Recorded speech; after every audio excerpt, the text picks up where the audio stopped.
बुरे लोग भी दो प्रकार के होते हैं। एक बुरे वह हैं जो स्वभाव से बुरे होते हैं, जो स्वभाव से पापी होते हैं।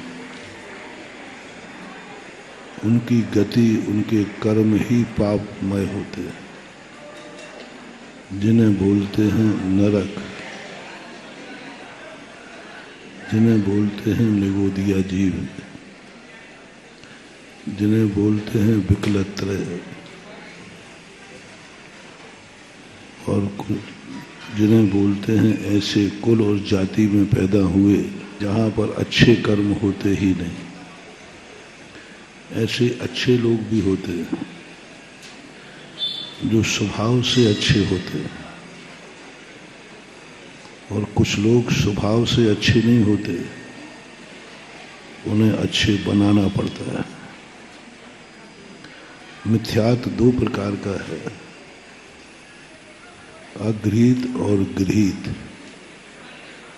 अगृहीत मिथ्यात्व वो नैसर्गिक है, स्वाभाविक है, जो अज्ञानता के कारण प्रकट होता है।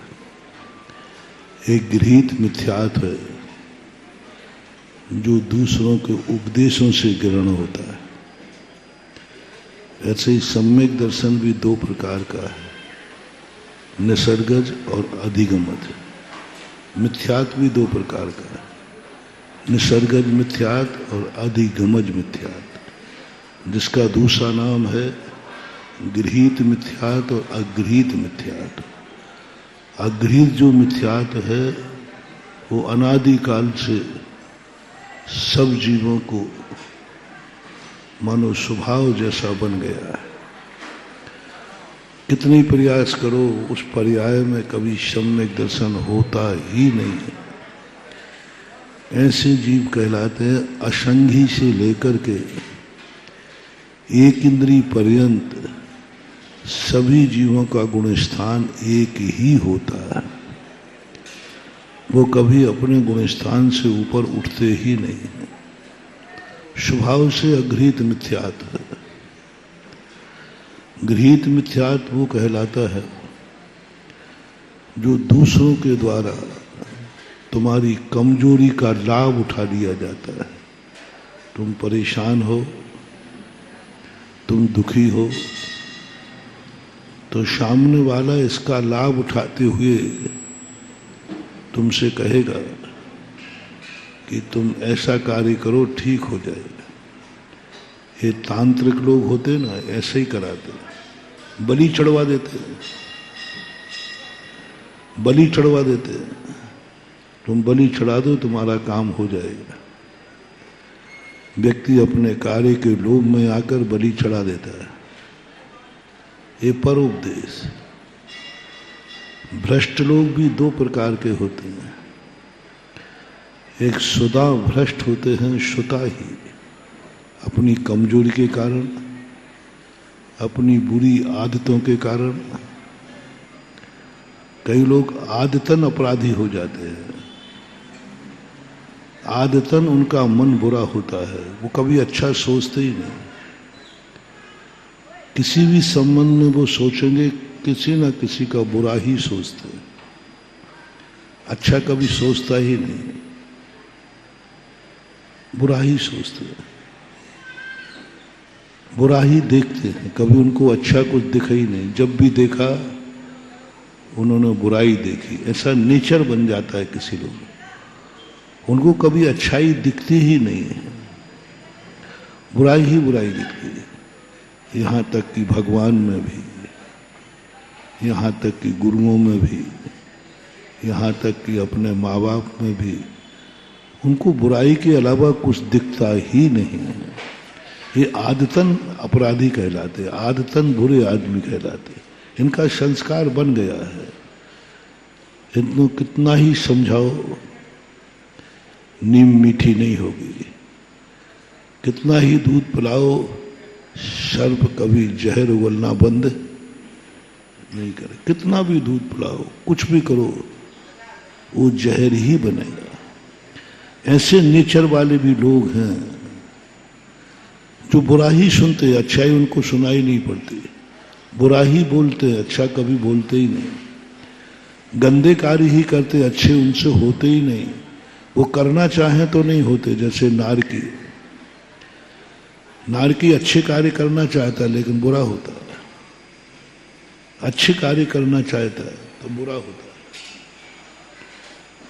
और कुछ लोग ऐसे होते हैं जो दूसरे लोग उनको बुरा बना देते हैं।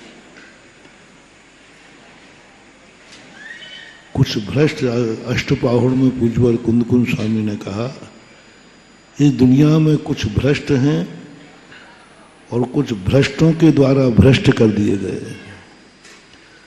उनको ऐसी बुरी संगति मिल जाती है, बुरे लोगों के बीच में चले जाते हैं कि वह सारी की सारी बुराइयां उनमें आती। कहते हैं शेर का बच्चा भी यदि भेड़ों के बीच में रहे तो वो भी अपने आप को भेड़ मानने लग जाता है। बच्चा शेर का है, संगति का इतना बड़ा प्रभाव पड़ता है।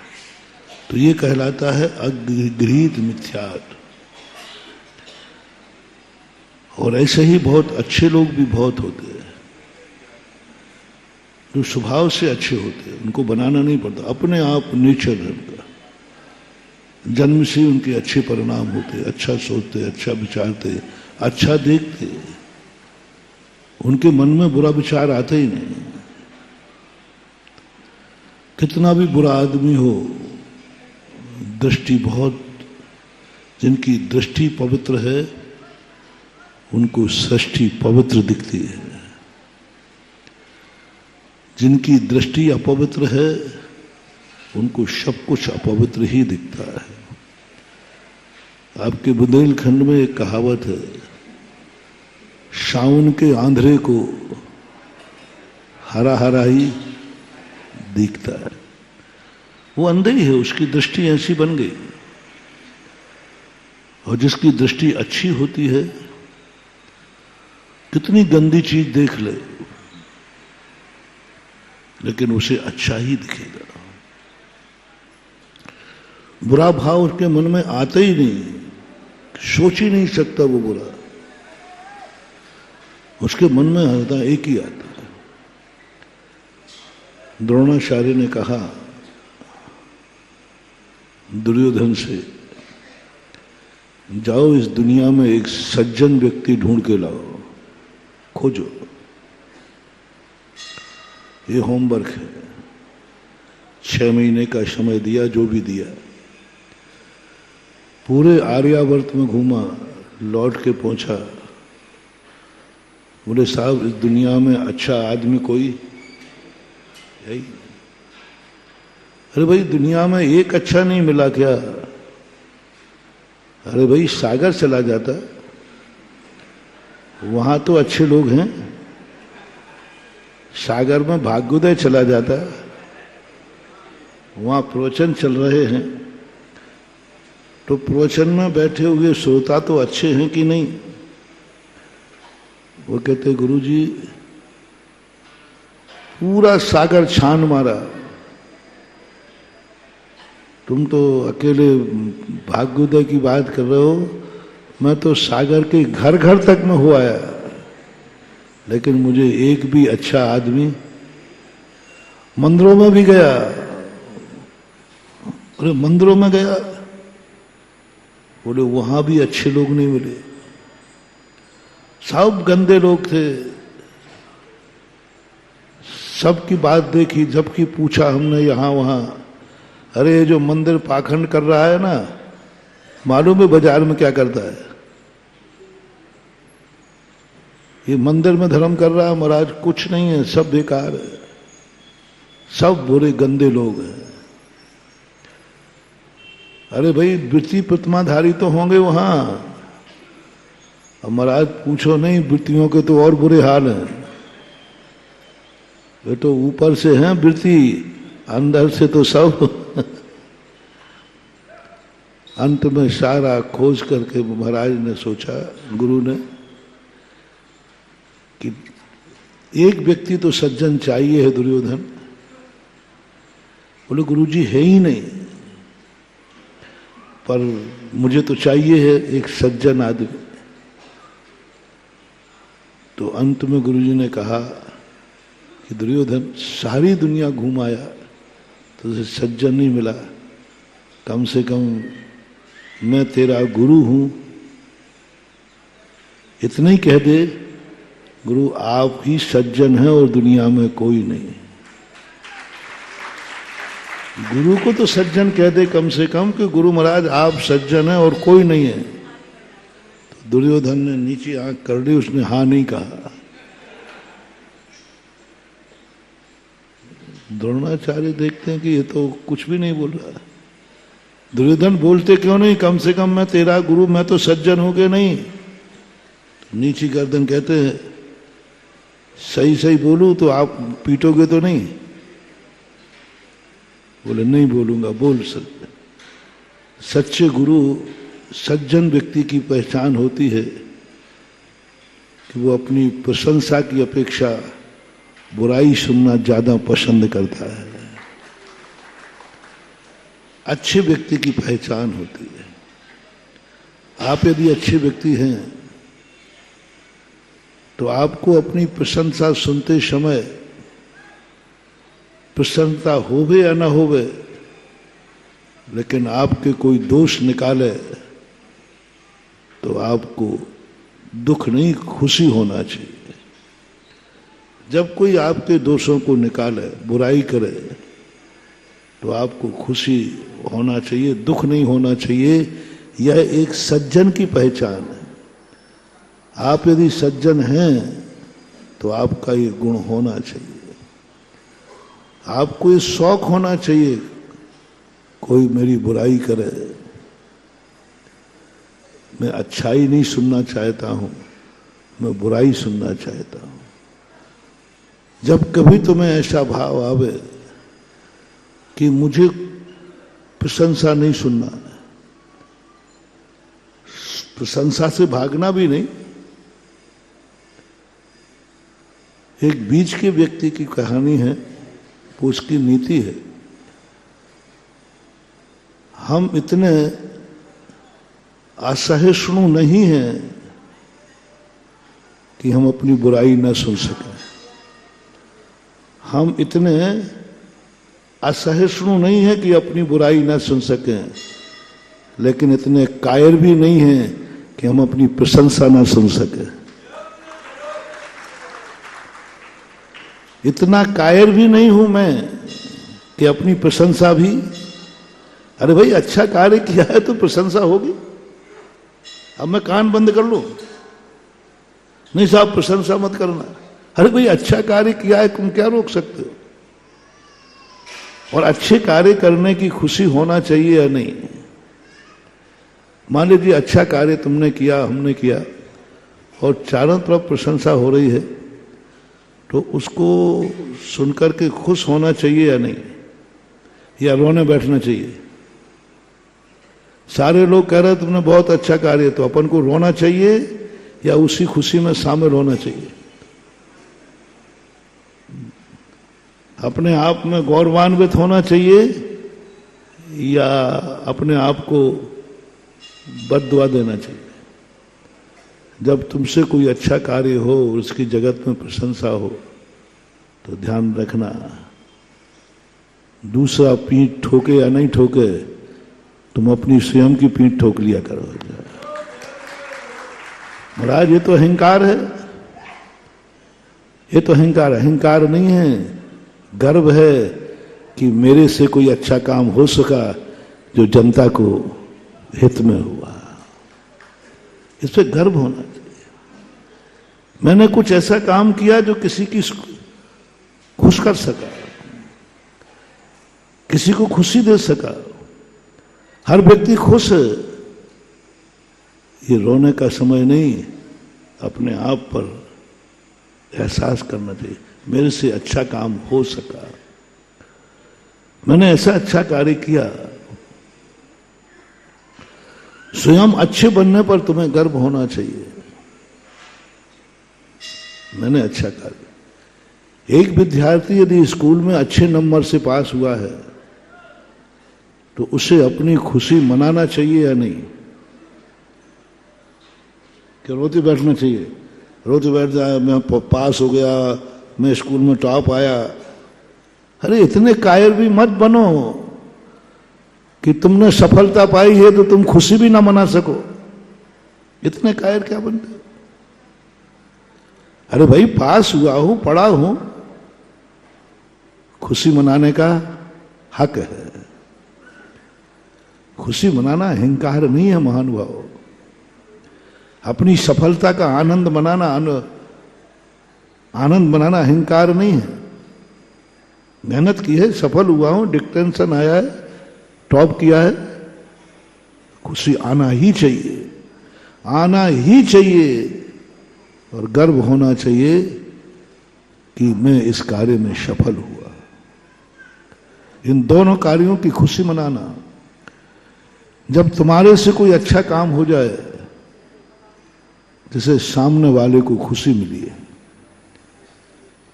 सामने वाला खुश है, वो धन्य हो गया है, तो अपने आप को गर्वशाली समझना चाहिए।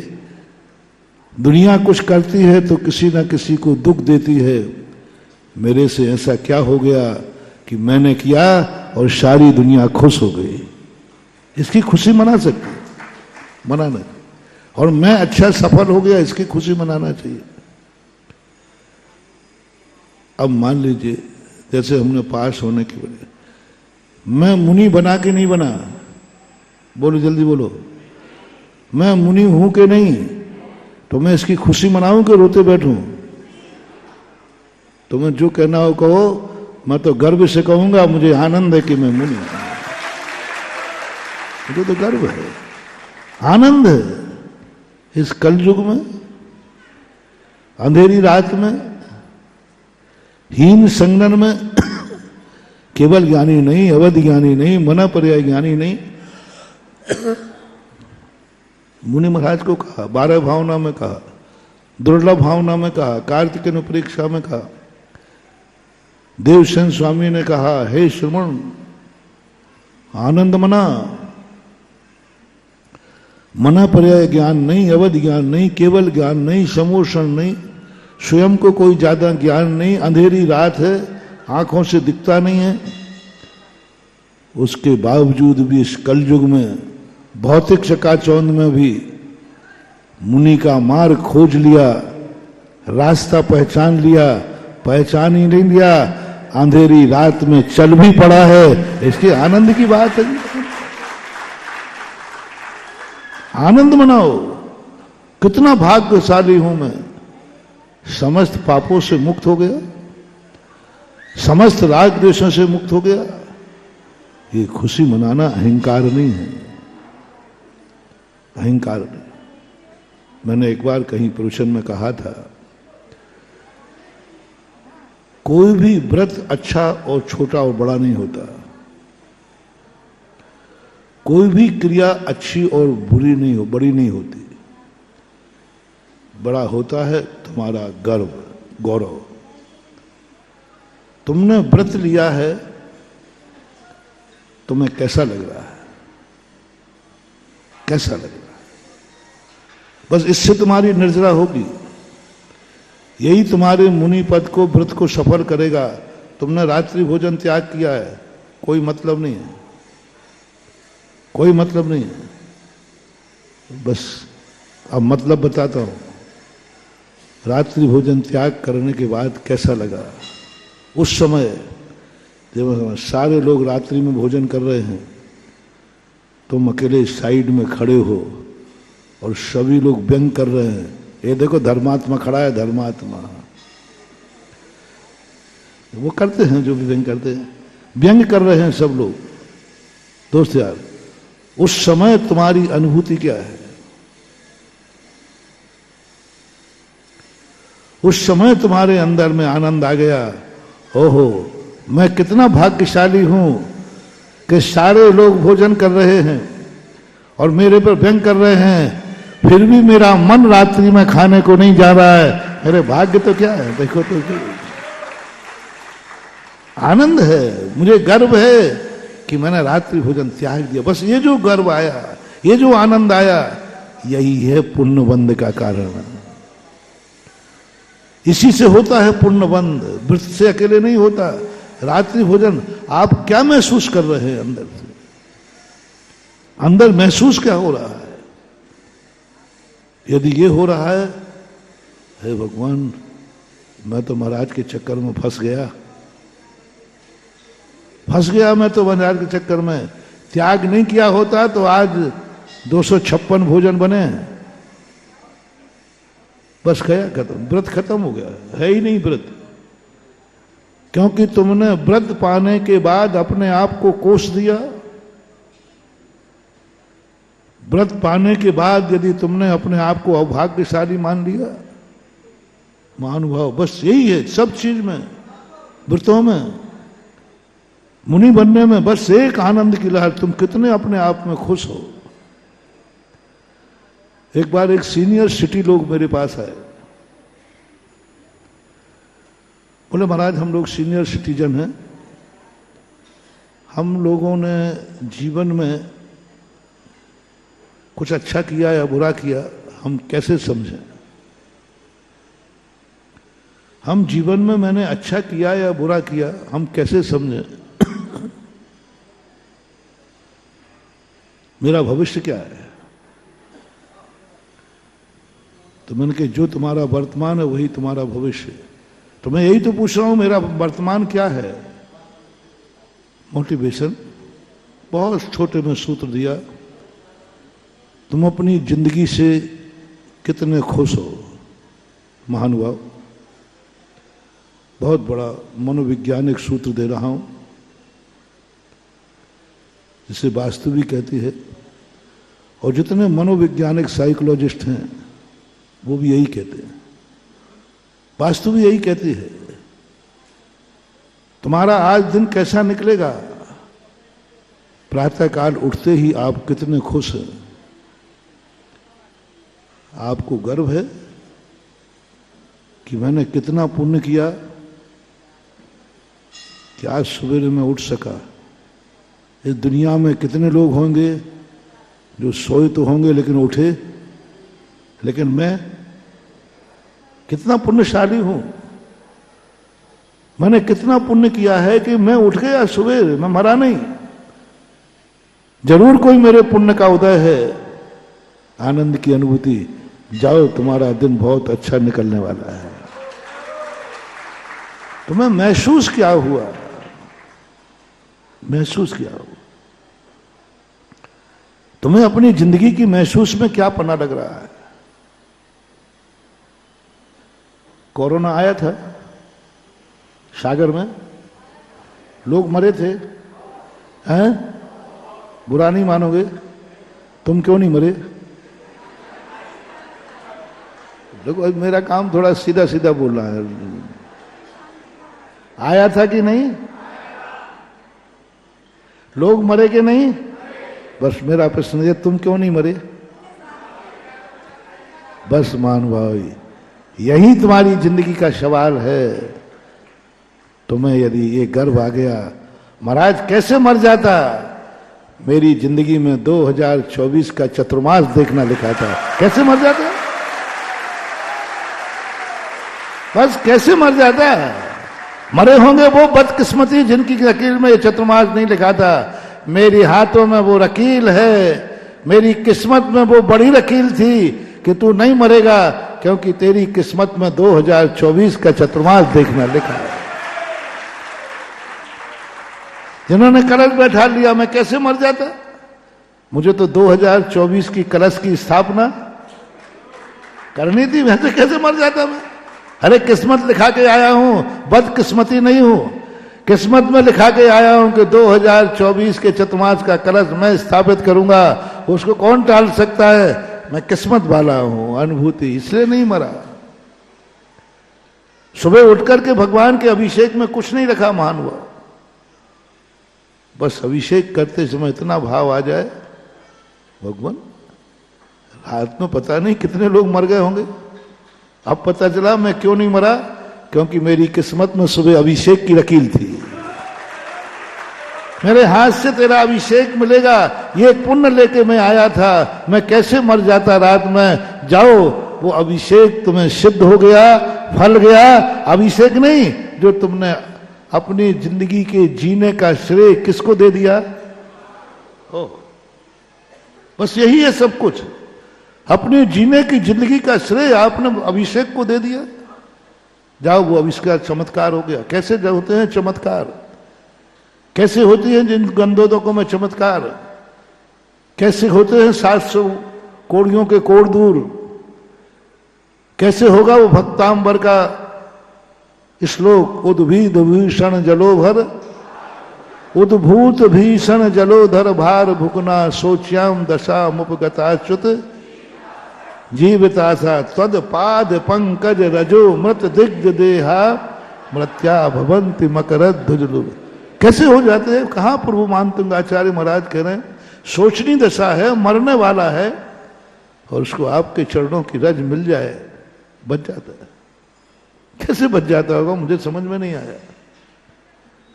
जब इस पर ध्यान किया, चिंतन किया, जो कुछ भी मैं तुम्हें देता हूं, मैं खुद ध्यान और चिंतन की कसौटी पे कस करके तुम्हें देता हूं। मेरा अनुभव है, मैं रटी रटाई बातें बोलना मेरे नेचर में नहीं है, और मैंने कभी जिंदगी में आज तक कोई रटी हुई बात प्रवचन में सुनाई भी नहीं। रटी तो मैंने है, लेकिन प्रवचन के लिए नहीं रटी। रटी तो है, गाथाएं तो मैंने रटी हैं, श्लोक भी रटे हैं, लेकिन मैंने प्रवचन के लिए नहीं रटे, मैंने अपने लिए रटे हैं, और प्रवचन में याद आ जाते हैं तो मैं दे देता हूं। सही दान कौन सा है? जो अपने लिए कमाया जाए और बीच में मौका आए तो उसको दान दे दो, उसका नाम दान है। भोजन अपने लिए बनाओ और महाराज दरवाजे पे आ जाए तो उनको पड़गा लो। तुम इसलिए बोर होते हो कि तुम महाराज के लिए चौका लगाते हो, ये गड़बड़ है। अब तुम महाराज के लिए चौका लगाते हो और 2, 4, 8 दिन 15 दिन महाराज नहीं आए तो तुम्हारा दिमाग चर्चा है, क्योंकि तुमने चौका महाराज के लिए लगाया। तुम चौका अपने लिए लगाना शुरू करो, पूरी जिंदगी में भी हार नहीं होंगे, गारंटी मेरी है। तुम कभी बोर नहीं होगे, थकोगे नहीं, क्योंकि तुमने भोजन किसके लिए बनाया है? अपने लिए। अब आगे महाराज तो ठीक, सुधा सागर आए तो आए, नहीं आए तो स्वयं सागर तो जिंदाबाद है, कभी बोर नहीं होगा। पहले के श्रावक ऐसे बोर नहीं होते थे, क्योंकि वो स्वयं के लिए बनाते थे। पर आज आ गए तो ठीक, नहीं आ गए तो ठीक। आज चौका तुम महाराज को निमित्त से लगाते हो, उनके निमित्त से हर चीज बनाते हो, इसलिए आपको बोर होती है, आपको खर्चा दिखता है, आपको चौका महंगा दिखता है, आपको चौके में परेशानी होती है। महाराज कब तक लगाएं? कई लोग कहने लगे महाराज जी वो उसको बहुत, यहाँ की बात नहीं, दूसरी जगह की, और यहाँ की भी हुई तो चलो यहीं की है। और महाराज जी उसको बहुत दिन हो गए, 10-12 दिन हो गए, बहुत गरीब आदमी है, बहुत गरीब आदमी है, बहुत दिन हो गए। मैंने सोच लिया मैं तो अब कभी गरीब के यहाँ जाऊंगा ही नहीं, अब नहीं जा सकता, क्योंकि मैं गरीबों के यहाँ हार करते ही नहीं हूं।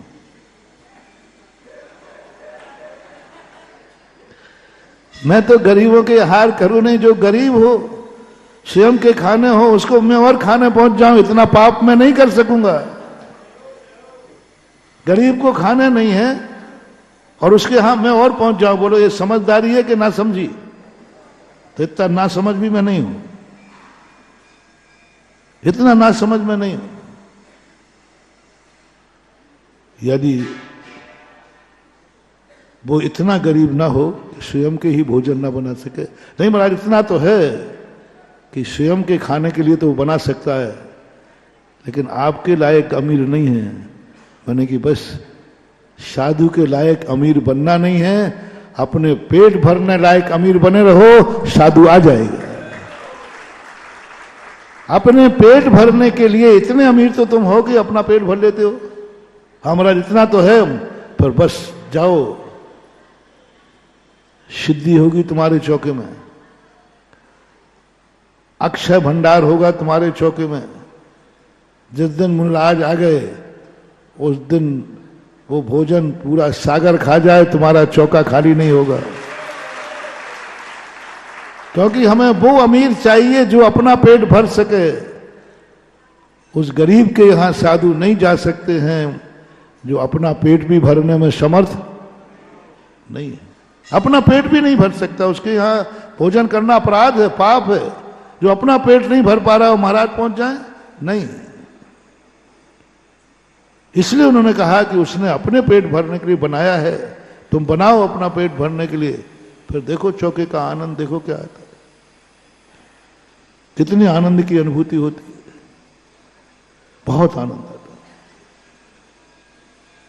ऐसे कई प्रसंग शास्त्रों में हैं तो स्वयं के आनंद के लिए। पहले कभी चौके लगते नहीं थे।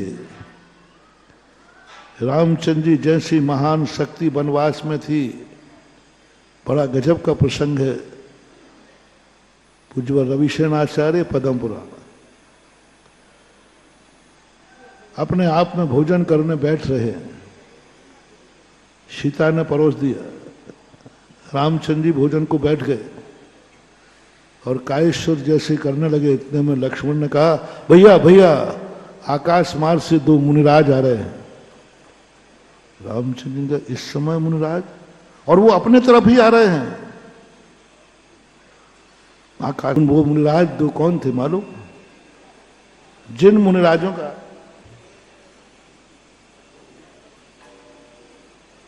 विधि थी क्या कि हम राजकुमारों के हाथ से हार लेंगे। वे राजकुमार जो जंगल में हो और जिन्होंने अपने हाथ से मिट्टी के बर्तन बनाए हों, अपने हाथ से मिट्टी के बर्तन बनाए हों और राजकुमार हों, वो यदि पड़गाहन करेंगे तो हम हार लेंगे। कितनी कठिन विधि है। पहली बात तो राजकुमार, और राजकुमार भी कहां? वन में। अरे राजकुमार तो महलों में मिलेंगे। विधि एक ऐसी चीज है, कुछ भी नियम नहीं है, कुछ भी विधि हो सकती है। ये विधि भी हो सकती है, मैं हार को निकलूंगा तो क्रेन चलती हुई मिलेगी तो हार करूंगा, नहीं तो वापस आ जाऊंगा। विधि का कोई नियम नहीं है। पूज्यवर शांति सागर महाराज ने नियम ले लिया एक दिन कि बैल गुड़ की पाड़ी, अपने गुड़ की पाड़ी होती ना बढ़िया बढ़िया, वो अपने सिर पर रख के जा रहा हो, उस दिन मैं आहार करूंगा। मनुष्य नहीं, पल्लेदार नहीं, बैल। अब बोलो क्या, कैसे संभव? बैल, और वो भी अपने सिर पे, कैसे मिलेंगे? एक दिन, दो दिन, बताते 8-9 दिन हो गए। महाराज शहर में घूमते वापस आ जाते। एक दिन क्या हुआ, बैलगाड़ी में गुड़ की पड़ियां भरी हुई जा रही थी। पीछे से एक सांड आया, उसकी आदत क्या होती है, और यूं उसने सींग लगाया और पाड़ी उसके सिर पे आ गई। उसी समय महाराज निकल गए थे, महाराज का हाल हो गया। वहां गाड़ी का आना और सांड का आना और उसका सींग, और सींग में पहाड़ी को सिर पे आ जाना, ये हुआ है। तो ऐसे अनहोनी लोग कई बार ले लेते हैं। महान मुनिराज जो होते, कुछ भी हो, कोई विधि के संबंध में आप कभी पूछने की चेष्टा मत करना, क्योंकि पूछी विधि इतनी अनहोनी होती है तुम कल्पना ही नहीं कर सकते। कुछ भी हो सकती है, गिनती की भी हो सकती है, नाम की भी हो सकती है, कुछ भी। कोई भी गुरु महाराज भी विधि पूछने के अधिकारी नहीं हैं। गुरु भी सब चीज पूछ सकते हैं शिष्य से, पर शिष्य ये नहीं पूछ सकते हैं तुम्हारी आज विधि क्या थी। गुरु नहीं बोले, गुरु को भी अधिकार नहीं है, पर्सनल मैटर है। हाँ, गुरु ये कह सकते हैं, जैसे मान लो बहुत दिन तक विधि नहीं मिली तो गुरु इतना आदेश दे देंगे, जो भी विधि है मेरा आदेश है, उस विधि को बदलो। बदलने का आदेश दे सकते हैं, विधि क्या थी ये नहीं पूछ सकते। ले लेते हैं, उन्होंने ले लिया, महाराज ने नियम ले लिया कि राजकुमार हो, जंगल में हो, और उन्होंने अपने हाथ से मटके मिट्टी के बर्तन बनाए हो और उनमें वो भोजन करें तो बात बनेगी, नहीं तो नहीं। दोनों महाराज घूमते घूमते दुनिया में घूमे, काय को बनना है, नगर में तो गए ही नहीं, वो तो वनवास में घूम रहे थे, कोई राजकुमार बने। निमित्त ज्ञानी अवध ज्ञानी थे, देखा बहुत बड़े चित्रकूट करो कहीं भी कहो, वहां जाकर के देखा, अरे ये तो दशरथ पुत्र राजकुमार है। अब इन्होंने मिट्टी के बर्तन उन्होंने बनाए हैं, क्योंकि झोपड़ी है, झोपड़ी के बाहर बर्तन सूख रहे हैं और लक्ष्मण जी उन्हीं बर्तनों को पलट रहे थे, सुखा रहे थे। समझ गया कि ये वो है, और तुरंत जैसे महाराज उतरे, झोपड़ी के थोड़ी देर दूर उतर करके पैदल चलने लगे। रामचंद्र जी ने देखा इस समय मुनिराज किसी श्रावक को लक्ष्य करके चल रहे हैं, वो मेरी कुटिया की तरफ चल रहे हैं। 24 घंटे में साधु यदि किसी घर की तरफ चल रहा है, समझ लेना चाहिए वो आहार की बेला है। ये मुनिराज आकाश मार्ग से आकर जमीन पर उतर सीधे मेरी कुटिया की तरफ आ रहे हैं, साधु श्रावक की तरफ मुख कर रहा है, कोई ना कोई मामला है। या तो दान देने आ रहे हैं या दान लेने आ रहे हैं, या तो कुछ संबोधन देंगे। और रामचंद्र जी तुरंत खड़े हो गए, फड़गान हुआ। अब चौका तो लगा ही नहीं था, चौका तो किसका लगा था? स्वयं का चौका लगा था। क्या गजब! मैं ये प्रसंग पढ़ करके, वही थाली जो स्वयं के लिए लगाई थी, वही थाली लेकर के महाराज के आहार करा दिए। कैसा आहार हुआ होगा? यानी पहले वनवास में भी रामचंद्र जी इतना पवित्र आहार करते थे कि उनका आहार मुनिराजों के लायक रहता था। मुनिराज को धीरे कोई चौके नहीं लगे। आज ऐसे चौके, पहले पूछ लेते हो महाराज आ रहे हो तो लगाए चौका,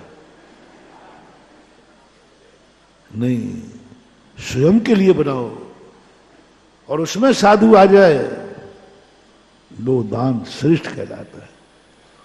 उसमें कभी ये नहीं आना चाहिए महाराज नहीं आए, मैं तो बना बना के थक गई, सवेरे से बना रही हूं, थक गए, महाराज आए नहीं, कुड़कुड़ कुड़कुड़ करती हैं भाइयां, इतनी बददुआएं देती हैं। किस दिन जिस दिन आहार नहीं होते, मेहनत करती है जी, ऐसे थोड़ी है। मेहनत करती है, ऐसे थोड़ी है। जब चौका लगता है तो रात में भी जल्दी नहीं सोते, सब व्यवस्थित करके सोते, सुबह जल्दी उठते हैं, बहुत मेहनत होती है। यही तो गड़बड़ है तुम्हारा कि तुम मेहनत का चौका लगाती हो, यही गड़बड़ है। तुम सहज सरल में अपने लिए चौका लगाओ और महाराज को आगे आते हुए देखकर पड़गा लो, बस खत्म हो जाएगा। एक दो बार ऐसा हुआ है, कभी और बताएंगे, अभी प्रसंग दूसरा है। अपने लिए चौका, दान वही का, स्वस्याति सर्गो दानम, स्वयं की वस्तु का ज्ञान, जो स्वयं के लिए है, स्वयं के स्वामित्व की चीज है, उसका दान। मैं चौके पे चला गया, मैं दान की बात कर रहा था। मैंने भी कभी ज्ञान दिया है, जो कभी तुम्हारे लिए मैंने आज तक कभी भी स्वाध्याय नहीं किया। तुम भली मुझे हमारे लिए चौका हार ला के दो, दान देते हो, दे रहे हो, लेकिन मैंने जो तुम्हें दान दे रहा हूं ये तुम्हारे लिए नहीं बनाया है। मैंने स्वाध्याय तुम्हारे लिए नहीं किया है, मैंने गुरु से ज्ञान लिया है, तुम्हारे लिए नहीं किया। मेरे गुरु ने पहले के जब स्वाध्याय कराते थे पूज्यवर गुरुदेव, तो हम लोग नोट करते थे। अब नोट तो करेंगे, नए नए थे हम लोग, समाज अगर सब लोग थे, नोट कर दे। क्या आचार्य श्री व्यंग्य करते थे। जैसे वो पढ़ा रहे हैं तो कोई अच्छी बात आती तो नोट तो करूंगा ही डायरी में। तो जैसे ही नोट के आचार्य, हाँ अब साहब मुनीम की कलम उठ गई हैं। अरे भाई मुनि की कलम है, मुनीम क्यों बना रहे हो? मुनीम शब्द, हाँ अब मुनीम का वही खाता लिखा जा रहा है कि मैंने क्या बोला है। तो हर बार यही टोकना। तो हमने कहा कि और फिर ये कहते ही शर्म आ जाती थी, लिखना बंद कर देते। अब लिखना तो है, भूल जाऊंगा बात, तो इतनी अच्छी बात बोली। तो हम लोग क्या करते थे इशारे में, अभी तो लिख नहीं पाएंगे क्योंकि अभी लिखा तो मुनि से क्या बन जाएंगे। तो हम लोग कहते देखो ये बात तुम याद कर लो, ये बात तुम याद कर लो, ये तुम कर लो, तीनों अपन बाद में लिख लेंगे। इशारा कर देते थे, देखो आचार्य ने बात कही याद रखना। अब दूसरी बात करे तो ये बात तुम याद रखना, सारी बातें, और बाद में जाके टीपते थे। फिर हम लोगों ने कुछ अंडरलाइन लगाना शुरू किया। अंडरलाइन होती ना, तो आचार्य ने कहा हाँ अब लग रहा है वेरी वेरी IMP, यानी और गाथाएं तो महाराज भगवान ने महाराजों ने लिखी हैं, वे तो बेकार है। मानो 10 गाथाएं हैं, उनमें एक को लगा रहा हूं, तो 9 गाथाएं आचार्यों ने क्या फोकट में लिखी, क्या व्यर्थ में लिखी हैं? क्या वो जिनवाणी नहीं है? एक को अंडरलाइन करने का अर्थ है 9 गाथाओं का अपमान है। और 10 गाथाएं आचार्य की हैं कि नहीं? तुमने एक में क्या कर दिया, वेरी वेरी IMP, और लिखता भी था हम लोग वेरी वेरी। आदत तो वही पड़ी हुई। आचार्य ने इतना टोक टोक करके इतना विचार कर दिया, नहीं गुरु के आचार्यों ने, कुंद कुंद भगवान ने एक अक्षर भी लिखा है, वो भी हमारे लिए मंत्र है। अंडरलाइन मत करो, हर अक्षर मंत्र है, हर गाथा मंत्र है, हर गाथा हमारे लिए प्रमाणक है, हर गाथा हमारे लिए जिनवाणी है। अंडरलाइन बंद और टीपना भी बंद। अब क्या करें? सुनो, आज पूज्य गुरुदेव को 100 बार नमोस्तु।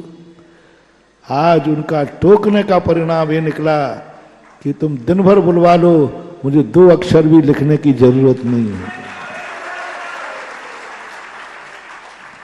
क्योंकि उन्होंने कहा स्वाध्याय अपने लिए करो, चिंतन अपने लिए करो, ध्यान अपने लिए करो। जो कुछ तुम अपने लिए कर रहे हो, उसी समय सामने वाला आ जाए कि गुरुदेव मुझे भी 2 शब्द दे दो, तो उसके लिए अलग से सोच के नहीं देना। जो अपने लिए सोचा था उसी में से थोड़ा सा ज्ञान इनको दे दो, वो ज्ञान चमत्कारी होगा, वो ज्ञान इनको फलेगा। वो ज्ञान तुम लोग कहते हो ना महाराज के मुख से निकल जाए, वो सही निकलता है। वो इसलिए सही निकलता है कि मैंने अपने लिए रखा था, तुम आ गए तो तुम्हें दे दिए। अपना माल तो सही होता ही। अपने लिए तुम कपड़ा सिलाओगे, वो सही होगा कि बेचने वाला कपड़ा सही होता है? हाँ ये बात अलग है, कई बार तुम बदमाशी कर लेते हो। अपने लिए या अपने बेटे को कपड़ा सिलाना हो, कपड़ा चाहिए हो, और तुम्हारे यहाँ 2 कपड़े हैं, नकली भी और असली भी है, तो तुम अपने लिए कौन सा सिलाओगे? असली, दूसरों के लिए। और तो इसलिए इसका लाभ कई लोग उठा लेते हैं, बदमाश जो होते ना। एक व्यापारी ने मुझे बताया, बोले महाराज सारी दुनिया जानती है कि सेठ अपने लिए अच्छा कपड़ा रखेगा, तो नकली के कपड़े पहन लेता है। और लोगों से कपड़े, बोले साहब सेठ पागल है क्या? यदि गलत होता तो मैं क्यों पहनता? वो गलत ही था। ऐसा नहीं, यहां जो कुछ भी है अपने लिए है। जब साधु अपने लिए करे चिंतन, वो चिंतन यदि प्रवचन में मुंह से निकल जाए तो अमावस्या को भी पूनम होना पड़ेगा, क्योंकि वो स्वयं के लिए था। अमावस्या को भी पूनम होना पड़ेगा, असंभव को संभव होना पड़ेगा, कठिन को सरल होना पड़ेगा। कोई कार्य नहीं है जो निकल गया वो हो करके रहेगा, क्योंकि उनके मुख से क्या निकला है? तुम्हारे लिए बनाया था वो निकला है कि अपने लिए बनाया था वो निकला है? अपने लिए बनाया था, अपने लिए चिंतन किया था, और वो मिलना चाहिए श्रोताओं को। चाहे तुम्हारा भोजन हो, चाहे साधु का ज्ञान हो, तुम्हारा भोजन भी वो साधु की अंजलि में जाना चाहिए जो तुमने अपने लिए बनाया है और फिर महाराज को उसमें से दिया है। चमत्कार हो जाएंगे, रत्नों की वृष्टि हो जाएगी, अन्नपूर्णा हो जाएगा। जो फिर से रिपीट कर रहा हूं, कौन सा भोजन देना? अपने लिए बनाया हो और महाराज आ जाए तो वो भोजन दो। कौन सा महाराज का वचन तुम्हें सिद्ध होगा? जो महाराज ने तुम्हारे लिए बनाया है? नहीं। ये बात मैं आज श्रावक के लिए पढ़ रहा हूं, कोई मतलब नहीं। जो साधु ने अपने लिए चिंतन किया, अपनी प्रज्ञा से चिंतन किया, और उस चिंतन में से आप मुंह से जो शब्द निकाल दोगे वही शब्द मंत्र हो जाता है। और साधु अपने लिए क्या चिंतन कर ले, नेमीचंद महाराज पार नहीं पा पाए। पूज्यवर नेमीचंद महाराज ने एक बहुत बड़ी बात कह दी, महाराज के मुख से ये मंत्र निकले तो ले लेना। कोई मंत्रों का नाम नहीं लिया। उन्होंने कहा अन्नम च गुरु, गुरु के मुख से जो निकल जाए वही तुम्हारे लिए मंत्र है, क्योंकि वो जो बोल रहे हैं वो सब स्वयं के लिए सोचा था, लेकिन तुम्हारे आने पर उन्होंने तुम्हें दे दिया। ये होता है।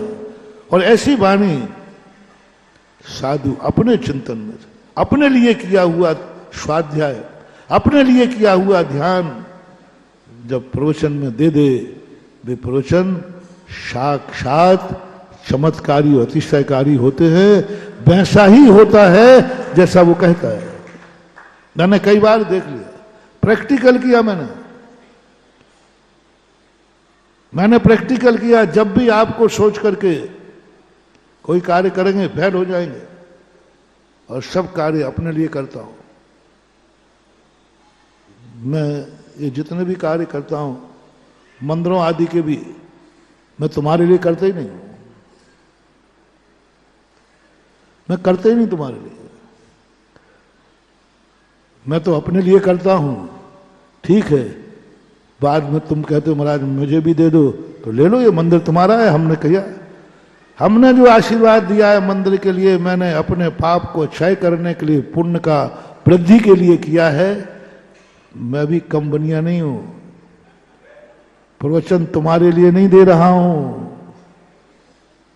मेरी असंख्यात गुणी निर्जरा हो रही है, मेरा खुद का स्वाध्याय हो रहा है। तो मैंने कुछ सोचा नहीं, मैंने इतना ही सा कहा जो अपना मूल प्रसंग था, साइड में हो जाएंगे अपन। उन सिटीजनों से कहा, एकदम मेरे मुंह से निकला, आप अपनी जिंदगी से खुश हैं कि नहीं? मतलब आप बोलो ना कि हमने अच्छा कार्य किया है कि नहीं, मेरे मरने के बाद मेरा अच्छा होगा कि नहीं। मैंने कहा बस इतना बता दो, आप अपनी जिंदगी से खुश हैं कि नहीं?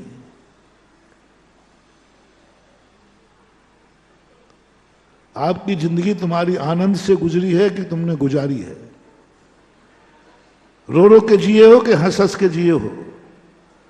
हर दिन तुम्हें ऐसा गर्व लगा कि मैं बहुत गर्वशाली हूं, मैं बहुत पुण्यशाली हूं? यदि तुम्हें अपनी जिंदगी में ऐसा लगा हो, मैंने कितना पुण्य किया, मैं अपनी जिंदगी से खुश हूं, जाओ, भविष्य भी तुम्हारा खुशमय है।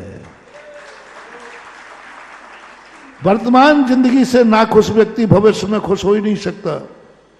वर्तमान में तुम जिंदगी से खुश हो कि नहीं?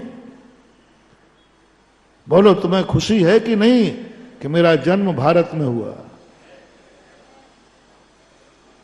उनसे पूछ रहा हूं जो कह रहे हैं काश मैं अमेरिका में जन्म था, कोस रहे, कोस रहे।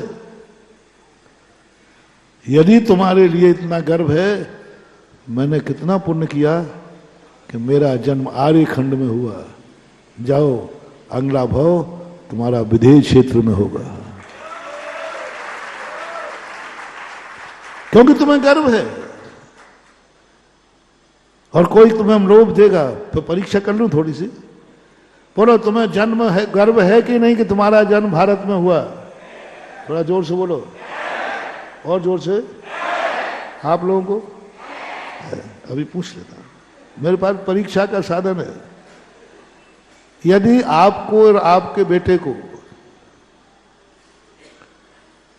5 करोड़ रुपए का पैकेज मिलेगा, अमेरिका में उसे जाना पड़ेगा, तुम में जाओ तो तुम्हें भी मिल जाएगा। 5 करोड़ का पैकेज है साल भर का, और यहां रहोगे तो 50 लाख का पैकेज है।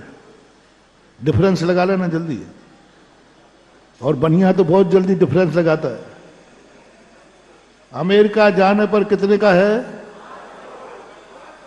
और यहां रहने पर कितने का है? कितने का डिफरेंस? 4.5 करोड़ का। बोलो, और तुम्हारा बेटा वहां जाएगा, 5 करोड़ कमाएगा, और तुम्हें भी 5 करोड़ मिलेंगे। यहां 50 लाख कमा पाओगे साल भर में। अब बोलो, कहां जाना चाहोगे? मैं थोड़ा कम सुनता हूं, थोड़ा जोर से बोलो। झूठ बोले कौआ काटे। 99% लोग कहेंगे महाराज का पागल हूं मैं, 4.5 करोड़ का फर्क है, मैं तो भारत को पूरा जड़ से छोड़ना पड़ेगा तो छोड़ देंगे। 50 लाख और 5 करोड़, कोई महाराज जी आपको समझते ही नहीं अंतर। हम तो 10-20 लाख के अंतर में छोड़ देंगे, यहां तो आप छोड़ दोगे। आपको गर्व नहीं है भारत में। और ध्यान रखना, 4.5 करोड़ तो मिलेंगे, लेकिन वहां सम्मेद शिखर जी नहीं मिलेगा। 4.5 करोड़ तो मिलेंगे, वहां मुनि महाराज नहीं मिलेंगे, गुरु महाराज नहीं मिलेंगे। 4.5 करोड़ तो मिलेगा, बढ़कर के 5 है, लेकिन वहां जिनेन्द्र देव का मंदिर नहीं मिलेगा, दर्शन नहीं मिलेगा। 4.5 करोड़ तो मिलेंगे, माँ बाप को छोड़ना पड़ेगा, माँ बाप को नहीं ले जा सकते। माँ बाप को छोड़ना, गुरु को छोड़ना, मंदिर को छोड़ना, देव दर्शन छूटेगा, तीर्थ यात्रा छूटेंगे, गुरुओं का गमनागमन छूटेगा, आहार दान छूटेगा, ये सब छूटेगा।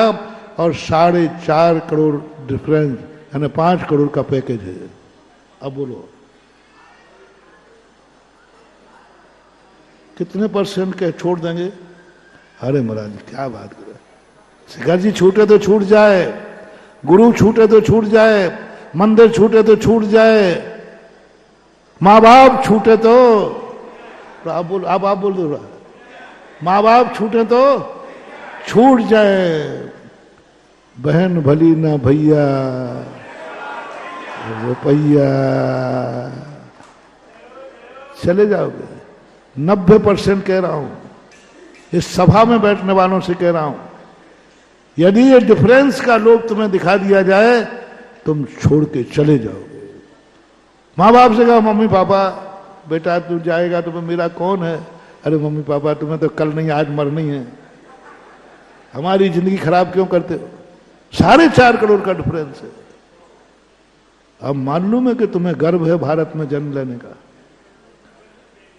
भारत के सबसे ज्यादा लोग हैं दुनिया में NRI, और सारी दुनिया कहती है कि भारत देश, सुनो रे धर्मात्माओं, सुनो रे भारत देश महान है कहने वालों, सुनो रे जो कहने वाले हो कि हमारा कितना पुण्य कि मेरे पास गुरु है, मेरे पास जिनेन्द्र देव का मंदिर है, मैं उस देश में रहता हूं जहां सम्मेद शिखर जी, जहां भगवानों का विहार हुआ था। कहां है गर्व? विश्व में सबसे ज्यादा भारत के लोग NRI है। बोलो विदेशी लोग कितने भारत में NRI है? और भारत के लोग, शायद ही कोई देश हो जहां भारत का NRI नहीं मिले। क्यों? क्यों? मात्र पैसे का डिफरेंस। और भारत को मां कहते हो? तुम विदेशों में जाकर मां की अपनी इज्जत धूल में मिलाते हो कि भारत देश वो मां है जो अपने बेटे की आजीविका भी नहीं दे पाती, रोटी नहीं दे पाती है, इसलिए विदेशों में भीख मांगने चले गए, मिले माए।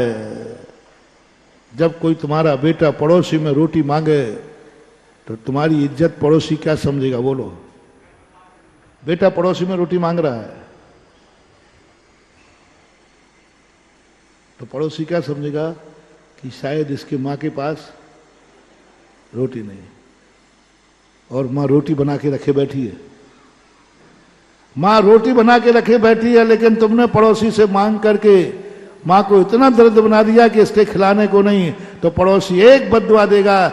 जब खिलाने की ताकत नहीं थी तो पैदा क्यों किया? ये बद्दुआ और मिलेगी।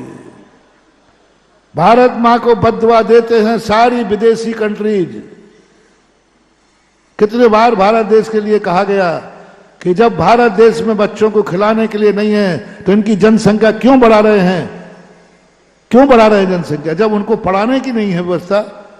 अच्छी पढ़ाई किसी बच्चे को करना है तो विदेश पढ़ेगा, भारत में पढ़ाने की व्यवस्था नहीं है।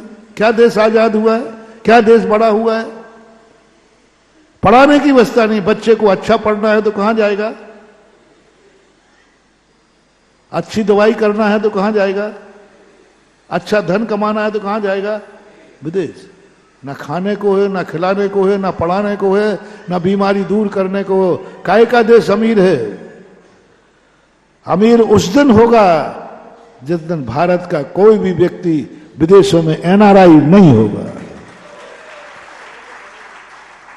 और उस दिन मानेंगे कि मैं तुम्हारे लिए, जिस दिन तुम्हारे मन में ये भाव आ जाए, 50 लाख की बात कर रहे हो, विदेशी से कह देना यदि मुझे यहां 5 लाख भी मिलता है तो मैं भारत नहीं छोड़ूंगा, क्योंकि यहां मेरे माँ बाप हैं, यहां मेरे गुरु हैं, यहां मेरे जिनेंद्र देव हैं, यहां मेरे सम्मेद शिखर हैं, यहां मेरे तीर्थ क्षेत्र हैं।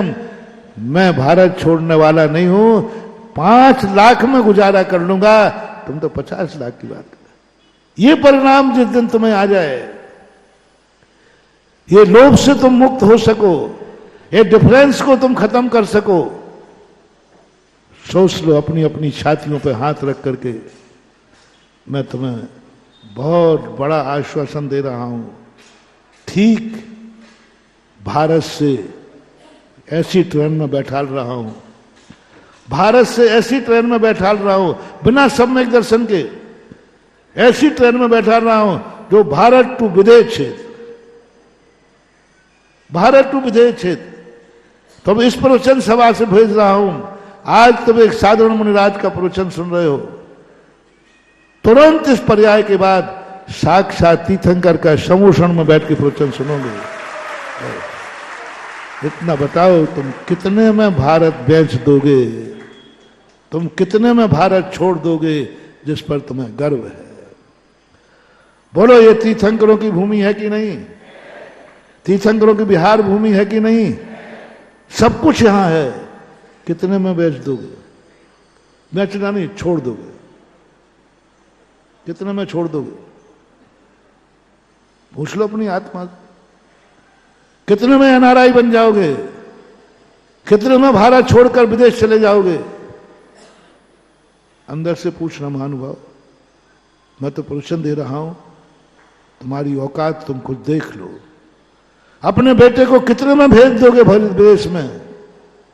कितने के लिए भेज दोगे? कितने के लिए भेजकर बेइज्जती कराओगे अपने भारत मां की? हायर एजुकेशन करा के?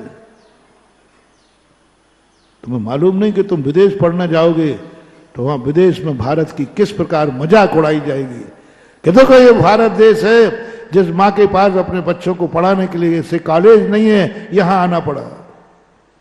कोई विदेशी तो भारत के कॉलेज में पढ़ने नहीं आया, विदेशी तो नहीं आया। अमीरी उस दिन होगी जिस दिन भारत विदेशी लोग भारत में पढ़ने आए, भारत में रहने आए, तब मानेंगे। आप लोग डिफरेंस पता करें। बहुत बड़ी गारंटी दे रहा हूं। सागर टू विदेश, बस इतना बताओ तुम भारत को कितने में छोड़ दोगे? लोभ तो मिलेगा। तुम्हें साक्षात जिनेन्द्र देव के तीर्थंकर के दर्शन कराऊंगा, साक्षात। बस अभी तुम्हें जो जिनेन्द्र देव का मंदिर मिला है, इसका दर्शन करने का तुम नियम है, कितने में छोड़ दोगे दर्शन? कितने में छोड़ दोगे? भगवान का दर्शन तुम जहां जा रहे हो वहां दर्शन नहीं मिलेगा, लेकिन पैकेज तगड़ा है। पैकेज तगड़ा है तो बोलो दर्शन छोड़ दोगे? नहीं, मैं मजदूरी करके खा लूंगा, मैं भीख मांग के खा लूंगा, लेकिन मैं वो स्थान नहीं छोड़ूंगा जहां मुझे प्रतिदिन जिनेन्द्र देव के दर्शन होते हैं। यह नियम लीजिए। मजदूरी कर लूंगा, क्या बात हो गई, भीख मांग लूंगा, लेकिन जहां जिनेन्द्र देव का दर्शन होता है वो स्थान तो मैं, हाँ, यदि यहां से वहां भी जिनेन्द्र देव का मंदिर है तो चलेगा, तो चलेगा, इतना तो कर लूंगा। लेकिन जिनेन्द्र देव का मंदिर नहीं है तो तुम मुझे 3 लोक का भी राज्य दे देना, तो भी मैं स्थान छोड़ने वाला नहीं हूं। ऐसा नियम, ऐसी धारणा यदि तुम्हारी है तो जाओ, आज तुम मूर्ति का दर्शन कर रहे हो, अगले भाव में साक्षात जिनेन्द्र का दर्शन करो। तुम तो थोड़ी सी बात में मंदिर छोड़ देते, थोड़े 4 लोग दोस्त यार आ गए, थोड़ी सी बीमारी आ गई, थोड़ा सा कुछ आ गया, मंदिर जाने नहीं। अरे कितने लोग हैं सागर में ऐसे जो बिना देव दर्शन के खा रहे हैं, होंगे कि नहीं? वो भी कान खोल के सुन ले, और नहीं हो तो सुना देना। जो जिनेन्द्र देव के मंदिर होते हुए भी जिनेन्द्र देव का दर्शन नहीं कर रहे हैं, उनके लिए ये कर्म ऐसा अभिशप्त देगा, तुम्हें ऐसी जगह पर जाके जन्म देगा जहां जिनेन्द्र देव का नाम लेने वाला भी नहीं मिलेगा, मिलेक्ष खंड, नाम ही नहीं लेने वाला है ही नहीं वहां, क्योंकि तुम्हारे रहते हुए नहीं। दोनों बता दिए हम।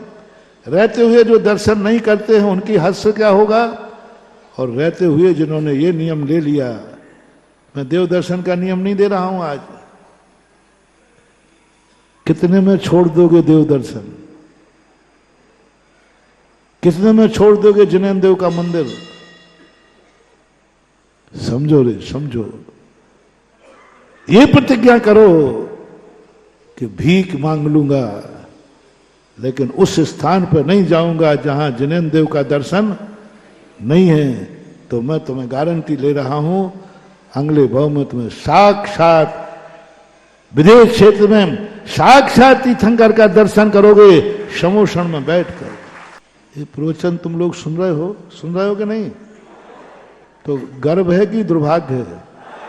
मैं गले पड़ गया हूं, अब क्या करें महाराज, आप आ गए तो गले पड़ गए तो सुनने तो पड़ेगा। सौभाग्य मान के सुन रहे हो कि मजबूरी में सुन रहे हो? हाँ, ये चतुर्मास सही में सौभाग्य से करा रहे हो कि अब गले यहां पड़े हैं तो अब क्या करें?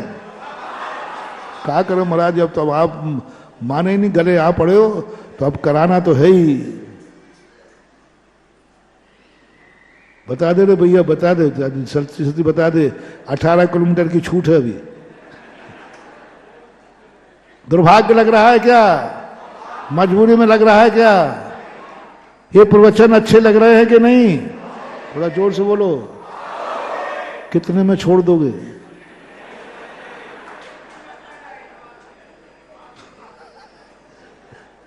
मैं बहुत खतरनाक हूं।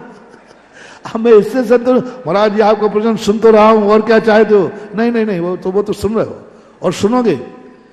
ये तो मेरे में दम है कि तुम दिवाली तक सुनवा दूंगा मैं। मेरे पास प्रवचन कभी कम पढ़ने वाले है ही नहीं। बस इतना पूछ रहा हूं, कितने में छोड़ दोगे प्रवचन? कितने में? कितने में? विदेश जाओगे तो ये प्रवचन सुनने, ये चतुर्मास कराने, शादियों का दर्शन, आहार दान छोड़ दोगे? 4.5 करोड़ का डिफरेंस है महाराज। आपको कुछ समझ में तो आता नहीं है ज्यादा। क्या हो महाराज, एक आप में गलती जरूर है। समझाने में तो आप माहिर हो, लेकिन समझने में आपकी बुद्धि कमजोर है। आपको समझ में नहीं आ रहा, 4.5 करोड़ का डिफरेंस है। आपका प्रोशन छूटेगा, लेकिन हमें मिलेगा क्या?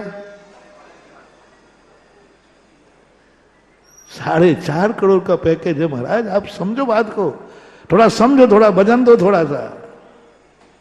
समझ लिया मैंने तो समझाया हूं। तुम समझो, कितने में छोड़ दोगे? मैं बता दूं? तुम नहीं बताओगे, तुम तो झूठ भी बोल दोगे। नहीं छोड़ूंगा महाराज, और मौका पड़े तो कल से आनी बंद कर दो। अभी तो बोलोगे, अरे सभा में किसी से भी हाथ उठवा लो, सब चाय के लिए हाथ, सबसे उठवा लेना। बाद में जाकर के, यहां तो तुम नियम ले लोगे, बाद में जाकर के थोड़े से लोभ में छोड़ दो। एग्जाम्पल दूं, खोल दूं पोल पट्टी के, ढकी रहने दूं? अब आज आप खोल दो, आप तो जो खोलोगे मानोगे तो है ही नहीं। और बात सही है कि मेरे मन में आ जाए तो मैं पेट में रखूं तो गैस बनती है फिर। फॉर एग्जाम्पल, एक दिन लोगों ने कहा महाराज जी आज प्रवचन नहीं करो, तो आप लोगों को हाँ कहना पड़ेगा। मैं ऐसा उदाहरण दे रहा हूं, महाराज आप प्रवचन नहीं करो आज, तो मुझे नहीं करो तो कोई बात नहीं, लेकिन क्यों? मेरा स्वास्थ्य तो खराब नहीं, ठीक है। महाराज जी आज अभी प्रवचन शुरू होने वाला था और बरसात आ गई, और बरसात आ गई इसलिए आज प्रवचन में संख्या कम आएगी। मैंने कहा भैया क्या बात है, पानी की 4 बूंदें मेरे प्रवचन को रोक दें? मेरी प्रवचन की कीमत पानी की 4 बूंदें। सुन रहे हो ना? और नहीं हुआ तो इसी बरसात में चेक करा दूं। ठीक प्रवचन के समय पर 2 मिनट 5 मिनट पहले बरसात शुरू हो गई और प्रवचन में जा ही रहे थे। बोलो भीगते हुए चले आओगे या कहोगे अब रहने दो? जिस दिन बरसात प्रवचन के समय 5 मिनट पहले आ जाए, उस दिन पंडाल में संख्या की कमी आती है कि नहीं? बोलते जाओ, वो तो है महावीर की, आती है कि नहीं?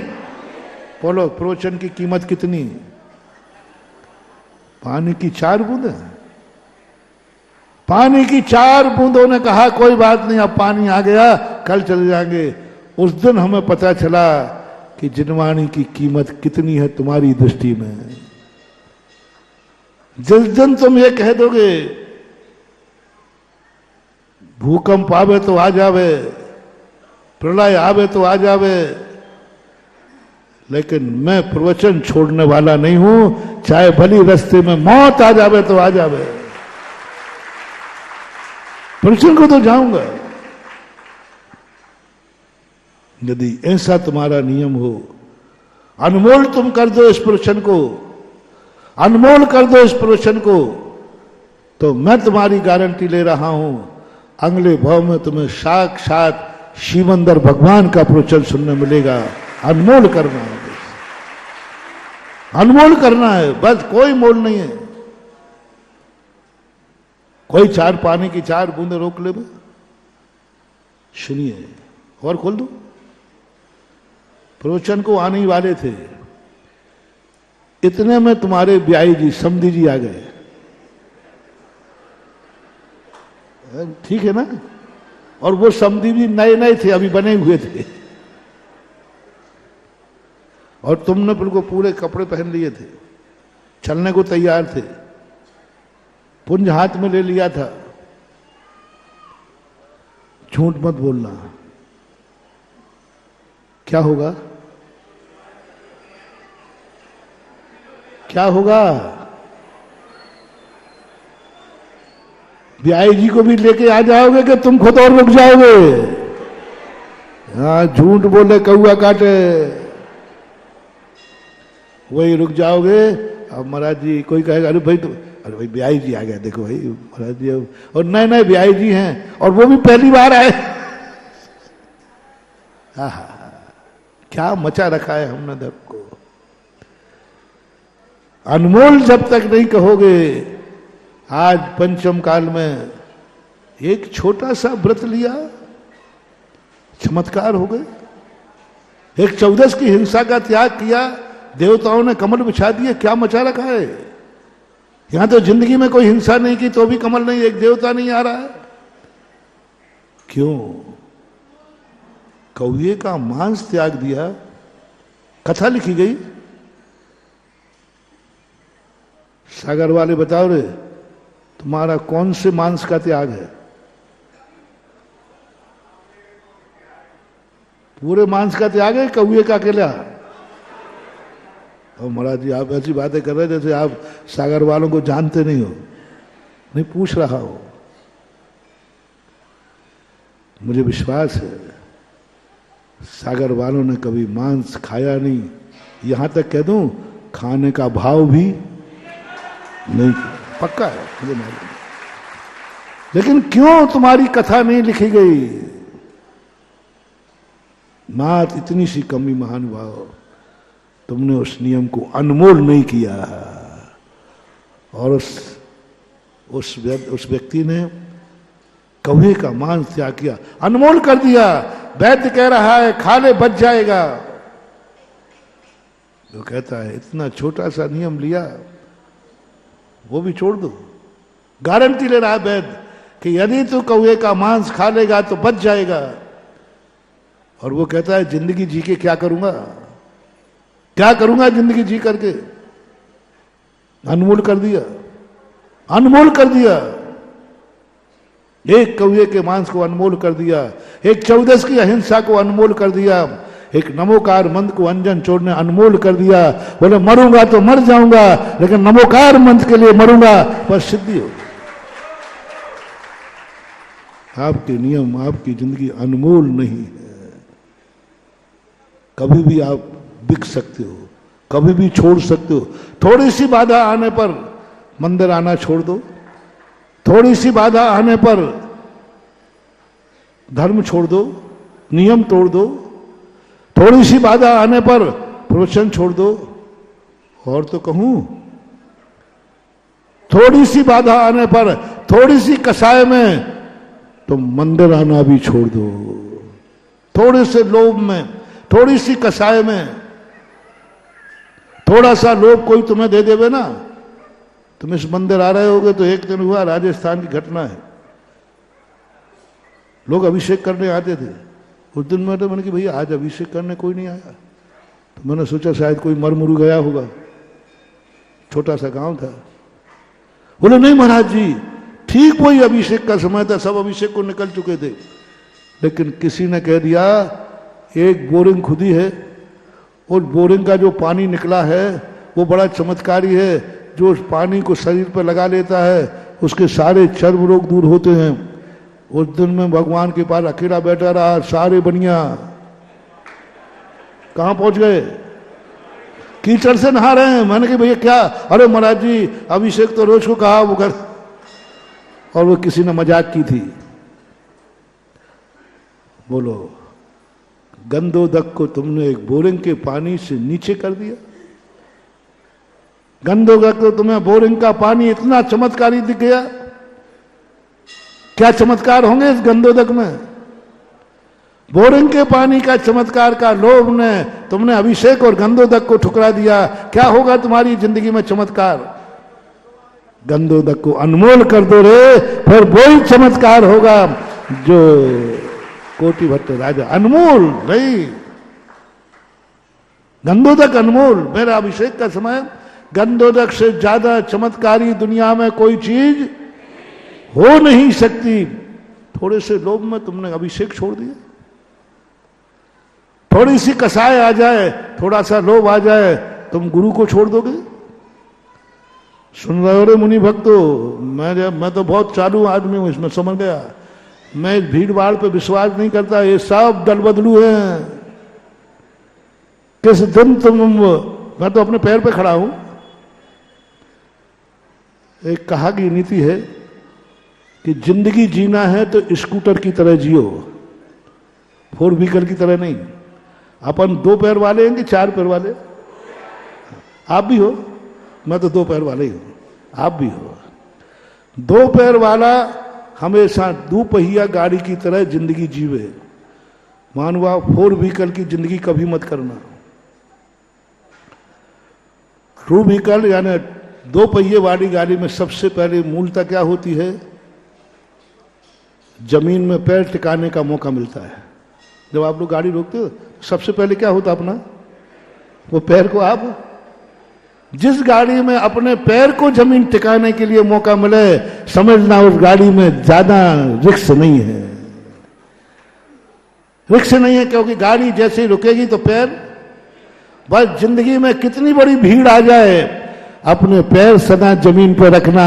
ये भीड़ पर नीड़ रखने वाले एक दिन धराशायी हो जाते हैं। कार्तिकेय स्वामी, कार्तिक अनुप्रेक्षा, क्या वर्णन किया, क्या चक्रवर्ती का वर्णन किया। ये परिवार हो चाहे समाज हो, घर भी हो, कोई बात नहीं, आपका घर हो, आपका घर कितनी बड़ा हो, उसके भरोसे मत रहना। सब स्वार्थ के सुतदारा हो ये ना शीरी सब, किसी भी दिन तुम अकेले रह जाओगे, सब छोड़ के चले जाएंगे। पुण्य के सब साथी है। इस समाज की भीड़ को कभी मां विश्वास मत करना। ये 2 मिनट में तुम्हें छोड़ के चली जाएगी। काय का गुरु, काय का भगवान, काय का गुरु। जिस दिन कसाय जाग जाए, जिस दिन को लोभ जाग जाए, तुम गुरु को भी छोड़ दोगे। अरे तुम गुरु को तो क्या, तुम्हें थोड़ा सा लोभ जाग जाए, कसाय जाग जाए, तो तुम अपने बाप को भी छोड़ देते हो। रे कुछ गलत तो नहीं कह दिया? नहीं, कुछ ओवर बोल गए हो तो बोलो। सागर में ऐसे लोग हैं कि नहीं जिन्होंने लोभ में, थोड़ी सी मान में, थोड़ी सी कसाय में अपने बाप को छोड़ के चले गए हों? ऐसे घर है कि नहीं? कितने हैं माँ बाप अभी 80 साल की उम्र में अपने हाथ से रोटी बना रहे हैं और उनके 4-4, 10-10 बेटे आराम से गाड़ियों में घूम रहे। ऐसे घर यहां पर भी? जो अपने बाप का नहीं हुआ वो गुरु का क्या होगा? जो अपने गुरु का नहीं हुआ वो भगवान का क्या होगा? जो भगवान का नहीं हुआ वो अपने आप का भी क्या होगा? अपने आप का भी क्या होगा? औकात करो महानुभाव, औकात करो। अनमोल। थोड़े से में तुम गुरु छोड़ दोगे? थोड़ी सी कसाय में गुरु छोड़ दोगे? मैं चाहूं तो इस सभा को कल के दिन को यहां 1-2-4 तो मिलेंगे, मैं पूरी सभा खाली करा सकता हूं और पूरी सभा को इतना हाउसफुल कर दूं कि भाग्योदय कम पड़ जाए। कहो तो करा दूं चमत्कार। समय आपका हो रहा है पर आगे। एक बार क्या हुआ, एक स्थान में कोई महाराज जी, वो लोग आपका प्रवचन सुनने आ ही नहीं सकते, कितने प्रयास करो, वो तो कट्टर मुनि विरोधी हैं कंजाइश लोग। तो मैंने कहा देखो भाई, मुझे चुनौती मत दो, मेरे पास एक ऐसी डमरू है वो आएंगे। यही तुम्हारे एमपी की घटना है, 91 की लगभग हो सकती है, सन आगे पीछे, स्थान नहीं बता रहा। वो आएंगे, बोले महाराज जी आ ही नहीं सकते, असंभव असंभव। आकाश के तारे जमीन पे आ सकते हैं लेकिन वो लोग नहीं आ सकते। मैंने कहा देखो भाई चुनौती मत दो। बोले महाराज जी अब आपका बहुत सुना है, अब यही चमत्कार करके दिखा दो तो जानू। अरे मैंने कहा अब तो ये चुनौती हो गई चमत्कार के लिए। पर दूसरे दिन हमने अपने प्रवचन का पैटर्न बदल दिया, क्योंकि मुझे तो कान्जी की भाषा आती है। क्योंकि और जैसे ही मैंने सुनाया वो लोग सब, क्योंकि माइक तो बाहर लगे ही थे, सुनते तो प्रतिदिन ही थे। मेरे प्रवचन सबसे ज्यादा कंजाइस्ट लोग सुनते हैं, पर वो छुप के सुनते हैं, सामने नहीं सुनते। तो बस वो सुनते सुनते वो आने लगे सामने। मैंने कहा अभी सामने आए हैं, पीछे से आगे, और बैठने लगे। 10-12 दिन बैठने लगे। अब मैं नकली प्रवचन कब तक करूं बताओ भैया। मैंने पहले ही कहा कि मैं जो प्रवचन देता हूं अपने अंदर से देता हूं, और वो प्रवचन मैं ऊपर से दे रहा था, नकली दे रहा था। अब नकली देते देते 15 दिन निकल गए। अब मैंने कहा अब ज्यादा नकली देना अच्छा नहीं। तो दूसरे दिन फिर मैंने थोड़े दिन बाद कहा, मैंने कि भैया पेपर में एक मैंने राशिफल पढ़ा था, और राशिफल में 8 दिन तक तुम्हारी किस्मत में आज ये है, तुम्हारी किस्मत में ये है, तुम्हारी किस्मत में प्रतिदिन लिखा था। साप्ताहिक राशिफल में आया 7 दिन से कोई तुम्हें मूर्ख बना रहा है। फिर मैंने ओरिजिनल प्रवचन दिए, वे सब भाग गए, सब भाग गए। मैंने कि अब जितने बचे हैं शांति से चतुर्मार्ग में ओरिजिनल प्रवचन सुनो। मेरा नेचर है कि मैं नकली लोगों को 2 मिनट में भगा देता हूं। भागने वालों की बहुत छोटी सी वीक पॉइंट होता है। नकली लोगों में ज्यादा दम नहीं होती। नकली लोगों को थोड़ा सा प्रतिकूलता बन जाए, थोड़ा सा उनके प्रतिकूल बोल दो, वे तुरंत भाग जाएंगे। और असली व्यक्ति वो हैं, लाते भी मारो तो भी वो भागने वाले नहीं है, उसको असली व्यक्ति है। और कोई कहे देखो महाराज के पास गए, महाराज ने लात मारी, चुप रहो, लात नहीं मारी है। जिन चरणों को दुनिया छूने आती है, गुरु की कृपा है कि वो चरण मुझे छू गए। ये कौन सोच पाएगा? असली को लात पड़ी है। और लोग ने पूछा देख महाराज ने तुझे लात मारी, बोले लात नहीं मारी पागल। इन चरणों को दुनिया छूती है, और गुरु की मेरे ऊपर कृपा हुई कि इन चरण ने मुझे छू लिया। ये सोच जिसका आ जाएगा, जाओ एक दिन गणधर परमेष्ठी रूपी गुरु तुम्हें मिलेंगे। डायरेक्ट यहां से गणधर परमेष्ठी के पास पहुंचोगे, परम गुरु। और नकली लोग जो होते हैं, एक थोड़ी सी प्रतिकूल बना लो उनके, थोड़ा सा उनके प्रतिकूल नहीं घटेगा, उनकी इच्छानुसार नहीं मिलेगा, उनकी इच्छानुसार पद नहीं मिले, उनकी इच्छानुसार प्रशंसा नहीं मिले, उनके अनुसार आइए साहब वेलकम नहीं करे, तो काय का गुरु, काय का गुरु, काय का मुनि। मुनि भक्तों की बात कर रहा हूं, कंजाइस्टों की नहीं। 50% मुनि भक्त नकली होते हैं, जिनको कहो तो मैं पंडाल खाली करके दिखा दूं, एक आध 8 दिन लगेंगे। पहले तो हमें जितने पंडाल में सुन रहे हैं, इनके सबके नाम की लिस्ट चाहिए पड़ेगी, और सबको भगा दूंगा। चलने देंगे, करूं एक आध दिन नाटक। अरे महाराज जी चल रहे हैं तो बढ़िया चल रहा है आजकल। कुछ नहीं, अपनी छातियों पे हाथ रख के पूछो, गुरु की संगति, मुनि की संगति अनमोल है क्या? क्या मंदिर का देव दर्शन अनमोल है क्या? क्या भगवान का अभिषेक अनमोल है क्या? क्या तुम कह सकते हो तुम कोरोना में क्यों नहीं मरे? अरे दुनिया के कितने लोग मर गए, तुम लोग क्यों नहीं मरे रे? ये बताओ, क्यों नहीं मरे? महाराज आपकी क्या मनसा थी हम सबको मरना दे? मैं तो पूछ रहा हूं क्यों नहीं मरे? जिस दिन ये कह दोगे मैं इसलिए नहीं मरा कि मुझे 2024 का चतुर्मास का प्रवचन सुना। जैसे तुमने अभिषेक के लिए मैंने कहा कि रात में तुम क्यों नहीं मरे? भगवान कैसे मरता? मुझे तो तेरा सुबह उठ करके अभिषेक मेरी किस्मत में लिखा था, कैसे मर जाता? ऐसा आनंद। समय आपका बहुत हो गया, अभी मैं बताऊंगा। वो अपने प्रसंग चल रहा है, जो स्वयं अपने आप में धर्मात्मा है और एक धर्मात्मा बनाए जाते हैं। एक मिथ्या दृष्टि अगृहीत है और एक मिथ्या दृष्टि गृहीत है। इन 2 बातों को लेकर के अपन ने प्रवचन शुरू किया था। आगे फिर चर्चा करेंगे। महावीर भगवान